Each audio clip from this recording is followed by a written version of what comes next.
Hi friends, welcome back to Abhi Tamil YouTuber. இன்னைக்கு நம்ம சேனல்ல என்னோட மார்னிங் ரொட்டீன் தான் பார்க்க போறீங்க. இந்த ரொட்டீன்ல என்னோட அல்ட்ரா கிரைண்டர் ரிவ்யூ ஷேர் பண்ணிருக்கேன். அதுக்கு அப்புறம் ஒரு ட்ரெடிஷனலான பிரேக்ஃபாஸ்ட் ரெசிபி, அப்புறம் நிறைய யூஸ்ஃபுல் சிம்பிள் டிப்ஸ் எல்லாம் உங்க கூட ஷேர் பண்ணிருக்கேன். வாங்க வீடியோக்குள்ள போயிடலாம். அதுக்கு முன்னாடி நீங்க நம்ம சேனலுக்கு புதுசுனா மறக்காம அபி தமிழ் யூடியூப் சேனல் சப்ஸ்கிரைப் பண்ணுங்க. பக்கத்துல இருக்க பெல் ஐகானை கிளிக் பண்ணுங்க.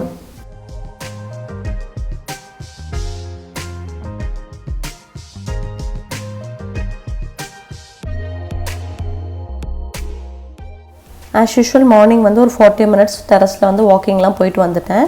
காலையில் எந்திரிச்சோடனே முதல் விஷயம் நம்ம பண்ண வேண்டியது என்னென்னா பெட்ஷீட்ஸ் எல்லாத்தையுமே ஃபோல்ட் பண்ணி வச்சு பெட்டை வந்து நீட் பண்ணுறது. இந்த ஒரு விஷயம் பண்ணிட்டோம் அப்படின்னா பெட்ரூம் வந்து நீட்டாக இருக்கும். ஏதோ ஒன்று ரெண்டு ஐட்டம்ஸ் வந்து கிளட்டராக இருந்துச்சுன்னா அந்த ஐட்டம்ஸையும் அந்த பிளேஸில் ஆர்கனைஸ் பண்ணி வச்சிட்டோம் அப்படின்னா பெட்ரூமில் நமக்கு எந்த ஒர்க்கும் இருக்காது. இன்றைக்கி மார்னிங் பிரேக்ஃபாஸ்ட் வந்து பீக்கங்காய் பஜ்ஜி பண்ணுறேன். அதுக்கு வந்து 2 ஆனியன் வந்து ஃபைனாக சாப் பண்ணிக்கிறேன். இந்த ரெசிபி வந்து எங்கள் கிராண்ட்மாவோட ரெசிபி, எங்கள் அப்பாவோட அம்மா அவங்க வந்து நாங்கள் ஸ்கூல் படிக்கும் போதெல்லாம் வந்து எங்களுக்கு இந்த மாதிரி ரெசிபிஸ் செஞ்சு கொடுப்பாங்க. பீக்கங்காய் பஜ்ஜி, கத்திரிக்காய் பஜ்ஜி அந்த மாதிரிலாம் செஞ்சு கொடுப்பாங்க. ஆக்சுவலாக மார்னிங்கே வந்து நம்ம அந்தளவுக்கு வெஜிடபிள்ஸ் சாப்பிட மாட்டோம். இந்த மாதிரி ரெசிபி செய்யும்போது காலையிலே நமக்கு வந்து வெஜிடபிள்ஸ் சாப்பிட்ற மாதிரி ஒரு இது இருக்கும். அதனால இது செஞ்சு கொடுப்பாங்க. ப்ளஸ் ஹெல்த்துக்கும் வந்து பார்த்திங்கன்னா ரொம்ப நல்லது.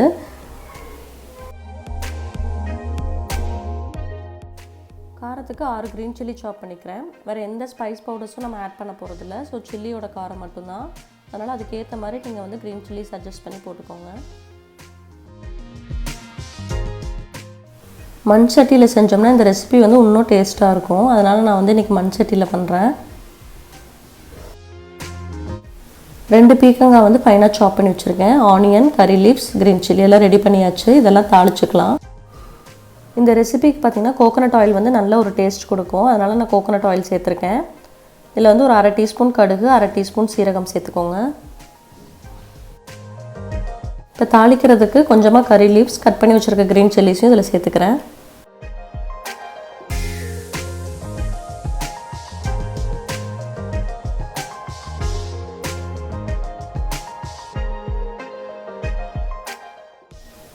சாப் பண்ணி வச்சுருக்க ஆனியன்ஸையும் இதில் சேர்த்துக்கிறேன்.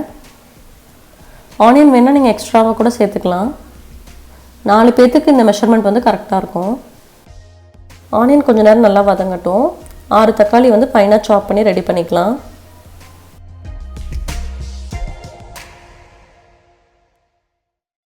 தக்காளி சாப் பண்ணும்போது நல்லா ஃபைனாக சாப் பண்ணிடுங்க. அப்போ தான் வதங்கிறதுக்கு வந்து ரொம்ப ஈஸியாக இருக்கும்.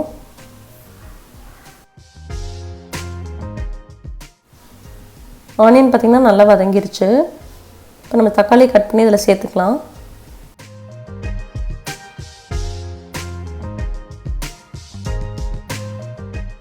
தக்காளி இதில் சேர்த்து கொஞ்சம் நேரம் நல்லா வதங்கணும். ஒரு 10 to 15 மினிட்ஸ் வந்து நல்லா வதங்க விட்டிங்கன்னா தான் நல்லா ஜூஸியாக குக் ஆகும். தேவையான அளவுக்கு சால்ட் சேர்த்துக்கலாம். ஒரு 10 மினிட்ஸ் வந்து அப்படியே விட்டுருங்க, நல்லா வதங்கிட்டே இருக்கட்டும். அந்த கேப்பில் வந்து நான் இன்றைக்கி கிரைண்டர்லாம் க்ளீன் பண்ணுறேன். இன்றைக்கி காலைல எங்கள் மதரின்ல வந்து மாவெல்லாம் ஆட்டினாங்க. ஸோ அது எல்லாத்தையும் வைப் பண்ணி க்ளீன் பண்ணுறேன்.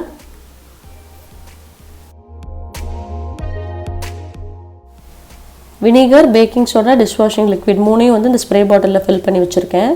இது வந்து ஆல் பர்பஸ் க்ளீனர். எல்லாத்துக்குமே வந்து நம்ம ஈஸியாக க்ளீன் பண்ணிக்கலாம். எப்போவுமே வந்து மாவு ஆட்டி முடித்தோடனே நம்ம கிரைண்டர் வந்து டீப் க்ளீன் பண்ணி வச்சிட்டோம் அப்படின்னா நமக்கு வந்து எந்த டஸ்ட்டும் வந்து கிரைண்டரில் தங்காது. ஸோ இந்த கிரைண்டரோட ரிவ்யூவும் கேட்டிருந்தீங்க. இது ஆக்சுவலாக நான் வந்து 3 இயர்ஸாக யூஸ் பண்ணிகிட்ருக்கேன். நல்லா சாஃப்டாக சூப்பராக இருக்குது இட்லி தோசை மாவு. தக்காளி குக் ஆகிறதுக்கு கொஞ்சம் நேரம் மூடி போட்டு குக் பண்ணிங்கன்னா நல்லா சாஃப்டாக குக் ஆகும். இப்போ தக்காளி பார்த்திங்கன்னா நல்லாவே குக் ஆகிடுச்சு. இப்போ பீக்கங்காய் கட் பண்ணி வச்சுருக்க பீக்கங்காவை இந்த டைமில் நம்ம ஆட் பண்ணிக்கலாம். இதுவும் ஒரு 10 to 15 மினிட்ஸ் வந்து நல்லா சாஃப்டாக வேகிற அளவுக்கு குக் ஆகணும். பீக்கங்காய் சேர்த்ததுக்கப்புறம் தண்ணி ஆட் பண்ணாதீங்க. இந்த தண்ணியிலே வந்து அது நல்லா சாஃப்டாக குக் ஆகும். அடிக்கடி வந்து இந்த மாதிரி மிக்ஸ் பண்ணி விட்டுட்டே இருந்தோம்னா போதும். 15 மினிட்ஸில் பார்த்திங்கன்னா நல்லாவே குக் ஆயிரும்.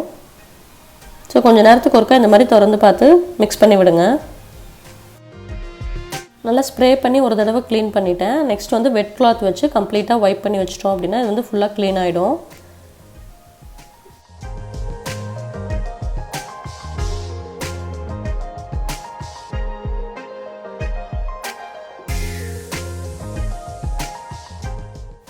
இந்த மாதிரி சின்ன கேப்லாம் க்ளீன் பண்ணுறதுக்கு ஸ்பூனை வந்து இந்த மாதிரி துணியில் சுற்றி விட்டு க்ளீன் பண்ணோம்னா க்ளீன் பண்ணுறதுக்கு ரொம்ப ஈஸியாக இருக்கும்.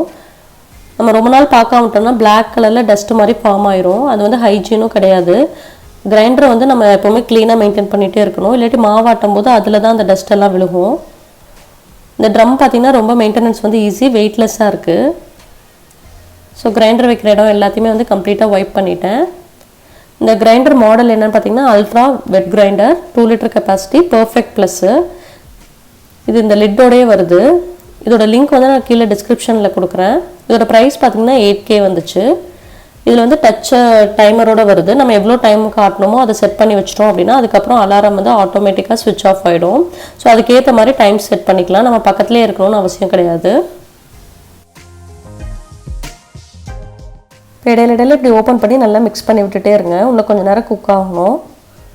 அடியில் வந்து பிடிக்காமல் இருக்கணும், அதை வந்து செக் பண்ணிக்கோங்க.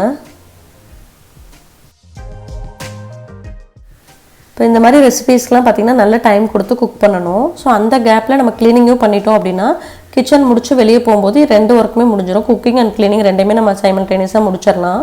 ஸோ அந்த மாதிரி தான் நான் பிளான் பண்ணிப்பேன். மாவாட்டும் போது அந்த டைல்ஸ்லாம் பார்த்திங்கன்னா மாவு தெளிக்கும். அதையும் வந்து நம்ம கையோட ஸ்க்ரப் பண்ணி க்ளீன் பண்ணிட்டோம் அப்படின்னா அந்த ஏரியா ஃபுல்லாகவே வந்து க்ளீன் ஆயிரும்.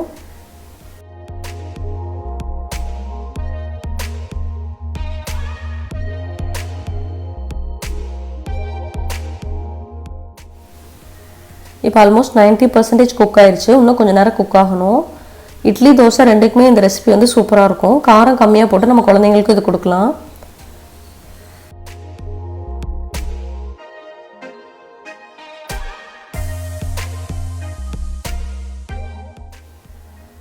இன்னும் ஒரு 5 மினிட்ஸ் வந்து இதை க்ளோஸ் பண்ணி வச்சு குக் பண்ணிக்கலாம். ஸோ இடையில வந்து வெசல்ஸும் வந்து எல்லாத்தையும் வாஷ் பண்ணிடுறேன். கொஞ்சம் கொஞ்சம் பாத்திரம் செய்யும் போதே கழுவி வச்சிட்டோம் அப்படின்னா வேலையும் ஈஸியாக முடிஞ்சிடும். பிரேக்ஃபாஸ்ட் செய்யும் போதே வந்து பார்த்திங்கன்னா நான் பாத்திரம் கழுவிடுவேன். லஞ்சுக்கு விழுகிற பாத்திரம் பூரா வந்து ஹவுஸ் ஹெல்ப் வந்து கழுவி கொடுத்துட்டு போயிடுவாங்க.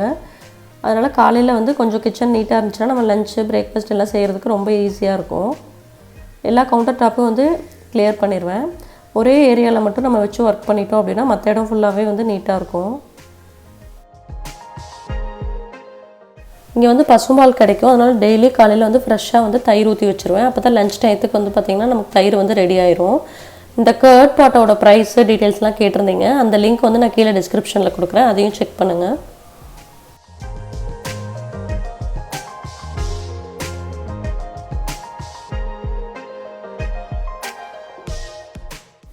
இப்போ நம்மளோட பீக்கங்காய் பஜ்ஜி வந்து ரெடி ஆயிடுச்சு. இப்போ கேஸை வந்து ஆஃப் பண்ணிடலாம்.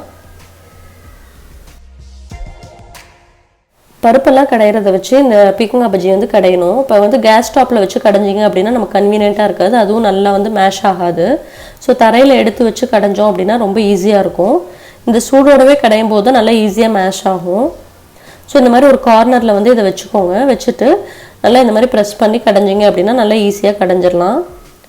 சட்டி வந்து நம்ம தொடுறதுக்கு சூடாக இருக்கும். அதனால் வந்து ஒரு டவல் வச்சு காலில் இந்த மாதிரி ப்ரெஸ் பண்ணி பிடிச்சிக்கிட்டு அதுக்கப்புறம் நம்ம மேஷ் பண்ணோம்னா ஈஸியாக மேஷ் பண்ணிடலாம். சப்போஸ் பீக்கங்காய் இல்லை அப்படின்னா பீக்கங்காய்க்கு பதில் நீங்கள் கத்திரிக்காய் போட்டுக்கலாம். கத்திரிக்காய் பீக்கங்காய் ரெண்டுமே வேண்டாம் அப்படின்னா வெறும் வெங்காயம் தக்காளி வச்சு பண்ணிக்கலாம். கத்திரிக்காய் பஜ்ஜி, பீக்கங்காய் பஜ்ஜி, தக்காளி பஜ்ஜி, இது 3 வெரைட்டியாக செய்யலாம். இது 3மே பார்த்திங்கன்னா டேஸ்ட் ரொம்ப சூப்பராக இருக்கும். நமக்கு ஏற்ற மாதிரி அதை ஆல்ட்ரு பண்ணி நம்ம செஞ்சுக்கலாம். இப்போ வந்து நல்லா கடைஞ்சாச்சு. சூப்பராக ரெடி ஆயிடுச்சு பீக்கங்காய் பஜ்ஜி. டேஸ்ட்டும் பார்த்திங்கன்னா ரொம்ப சூப்பராக இருக்கும். கண்டிப்பாக ட்ரை பண்ணி பார்த்துட்டு எப்படி இருக்குது அப்படிங்கிறத நீங்கள் சொல்லுங்கள்.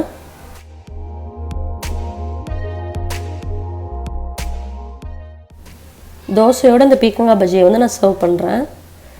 நமக்கு அந்த பீக்கங்காயோட டேஸ்ட்டு தக்காளி வெங்காயம் எல்லாம் சேர்ந்து ஒரு சூப்பராக ஒரு ஸ்வீட் டேஸ்ட்டோடு இருக்கும்.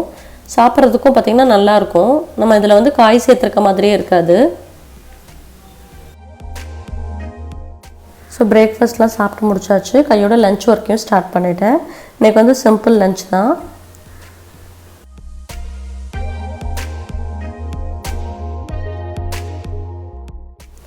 ஸோ இடையில போய் லாண்ட்ரியும் போட்டு விட்டு வர போகிறேன். ஏன்னு பார்த்தீங்கன்னா மார்னிங் வந்து நம்ம குக்கிங் பண்ணிகிட்டு இருக்கும்போது லாண்ட்ரியும் ஆன் பண்ணி வச்சுட்டு வந்துட்டோம் அப்படின்னா குக்கிங் முடிஞ்சோடனே நம்ம கிளாத் வந்து ட்ரை பண்ணிக்கலாம். மார்னிங்கே பார்த்திங்கன்னா லாண்ட்ரி ஒர்க்கும் சேர்ந்து முடிஞ்சிடும். ஸோ காலையில் ஒரு 3 ஹார்ஸ் மட்டும் நம்ம ஒர்க் பண்ணோம்னா போதும். அன்றைக்கி வேணுங்கிற எல்லா ஒர்க்கையுமே காலையிலேயே முடிச்சிடலாம். ஸோ அதனால் லாண்ட்ரி வந்து இப்போ ஒரு லோட் போட்டுறேன்.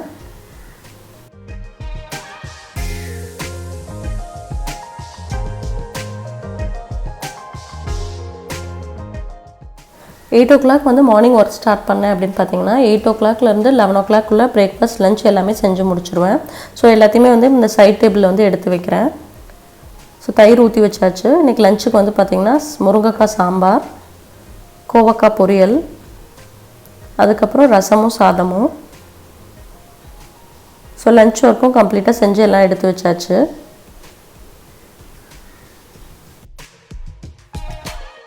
லஞ்ச் ஒர்க் முடிச்சுட்டு வந்தோடனே பார்த்திங்கன்னா லாண்ட்ரியும் ரெடி ஆயிடுச்சு. இது எல்லாத்தையுமே வந்து எடுத்து ட்ரை பண்ண போகிறேன். ஸோ இந்த மாதிரி நம்ம ஒர்க்கை வந்து பிளான் பண்ணி செஞ்சோம் அப்படின்னா நமக்கு வந்து டைம் நிறையா சேவ் ஆகும். இப்போ நம்ம வாழைப்பழம் வாங்கிட்டு வந்து வச்சோம்னா பாதி பழம் சாப்பிட்றதுக்குள்ளேயும் மீதி வந்து ரொம்ப சீக்கிரமே வந்து அழுகிரும். அதனால் என்ன பண்ணணுன்னா வாங்கினோடனே வந்து 2ஆக டிவைட் பண்ணிக்கோங்க. இப்போ சாப்பிட்றதுக்கு பாதியை வச்சுட்டு ரிமைனிங்கை வந்து நம்ம கவர் பண்ணி வச்சோம் அப்படின்னா அது வந்து ரொம்ப நாளைக்கு ஃப்ரெஷ்ஷாக இருக்கும். ஸோ இந்த மாதிரி 2ஆக கட் பண்ணிடுங்க. 2ஆக டிவைட் பண்ணிவிட்டு அலுமினியம் ஃபாயில் இல்லை ஸ்லிங் ரேப் எது இருக்கோ அதை எடுத்துக்கோங்க. கொஞ்சமாக கட் பண்ணி எடுத்துகிட்டு இந்த பனானாவோட ஸ்டெம் இருக்குது, இந்த மேல் பார்ட் வந்து ஃபுல்லாக வந்து கவர் பண்ணி நம்ம அலுமினியம் ஃபாயிலால் ரோல் பண்ணி வச்சிடணும். இந்த மாதிரி ரோல் பண்ணி வச்சிட்டோம் அப்படின்னா இது வந்து ரொம்ப நாளைக்கு ஃப்ரெஷ்ஷாக இருக்கும். நம்ம அதை சாப்பிட்டு முடிச்சுட்டு இதை எடுக்கும்போது இந்த பனானா வந்து நல்லா ஃப்ரெஷ்ஷாகவே இருக்கும், சீக்கிரம் வந்து அழுகி போகாமல் இருக்கும்.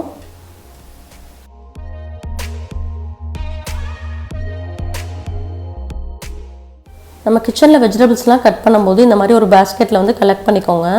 ஃப்ரூட்ஸாக இருந்தாலும் சரி, வெஜிடபிள்ஸாக இருந்தாலும் சரி, எக்ஷெல்லு, பனானா, மாதுளம்பழம், அதுக்கப்புறம் பார்த்திங்கன்னா மெயினாக வந்து வெங்காயத்தூள், அப்புறம் ஃபில்டர் காஃபியோட டஸ்ட், அது எல்லாத்தையுமே இந்த மாதிரி கலெக்ட் பண்ணி வச்சுருக்கேன். அது ஒரு பக்கெட்டில் போட்டு இந்த மாதிரி ஃபுல்லாக வாட்டர் ஃபில் பண்ணி வச்சுட்டு நெக்ஸ்ட் டே மார்னிங் இந்த தண்ணியை மட்டும் நம்ம ஊற்றிட்டு அந்த டஸ்ட்டை வந்து த்ரோ பண்ணிடலாம். இது ஒரு சூப்பரான ஃபெர்டிலைசர், செடிக்கு வந்து நல்ல உரம். ஒரு DIY டெக்கர் பீஸ் பண்ணலாம். ஒரு சின்ன ஜாரு, இந்த மாதிரி ஏதோ ஒரு சின்ன பாட்டில் இல்லை ஜார் எடுத்துக்கோங்க. எடுத்துகிட்டு அதில் வந்து இந்த மாதிரி பீபிள்ஸை வந்து ஃபில் பண்ணிக்கலாம். ஸோ கொஞ்சமாக பீபிள்ஸ் ஃபுல்லாக ஃபில் பண்ணிவிட்டு இந்த மாதிரி ஒரு பிளான்ட்டு, இது வந்து ஃபிஷ் டேங்க்கில் இருந்தக்கூடிய பழைய ஃபிஷ் டேங்க்கோட பிளான்ட்டு, அதை இந்த மாதிரி இதில் ஃபில் பண்ணிவிட்டு பீபிள்ஸை மறுபடியும் போட்டு வச்சிட்டோம் அப்படின்னா ஒரு நல்ல ஒரு பிளான்டர் வந்து நமக்கு கிடச்சிரும். பார்க்குறதுக்கு பார்த்திங்கன்னா ரொம்ப ரியலாக அழகாக இருக்க மாதிரி இருக்கும்.